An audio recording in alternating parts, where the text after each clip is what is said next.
Hi అండి, అందరికీ నమస్కారం. Welcome to Vijji's vlog. ఈ వీడియోలో కార్తీక మాసంలో వచ్చేటువంటి ఎంతో పవిత్రమైన ఉద్దాన ఏకాదశి వ్రతం గురించి చెప్తాను. ఈ వ్రతం ఆచరించడం వల్ల మీ కష్టాలు తొలగిపోయి మీకు జీవితంలో సుఖం, సంతోషం, సంపద, శ్రీ సంపదలు అన్నీ కూడా కలుగుతాయి. పూర్వం సత్యవ్రతుడైన హరిశ్చంద్ర మహారాజుని విశ్వామిత్రుడు మహర్షి దైవ పరీక్షకు గురిచేశాడు.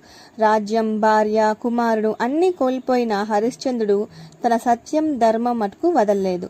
ఆ కష్టాల్లో ఒక బ్రాహ్మణుడు వచ్చి, రేపు ఉద్దాన ఏకాదశి, విష్ణు భక్తులు పావన దినం, ఈ వ్రతం చేసే నీ జీవితం మళ్లీ తిరిగి వస్తుంది అని చెప్పాడు. హరిశ్చంద్రుడు భక్తి శ్రద్ధలతోటి ఉపవాసం ఉండి ఏకాదశి వ్రతాన్ని ఆచరించాడు. హరిశ్చంద్రుని ధర్మం, సత్యం, నీతి, నిజాయితీ, భక్తి చూసి విష్ణుమూర్తి తన కష్టాల్ని తీర్చి ఆశీర్వదించాడు. ఇది ఉద్దాన ఏకాదశి మహిమ. మీ కుటుంబంలో ఉన్నటువంటి కష్టాలు కూడా పోవాలి అంటే కార్తీక మాసంలో వచ్చేటువంటి ఉద్దాన ఏకాదశి వ్రతాన్ని ఆచరించండి.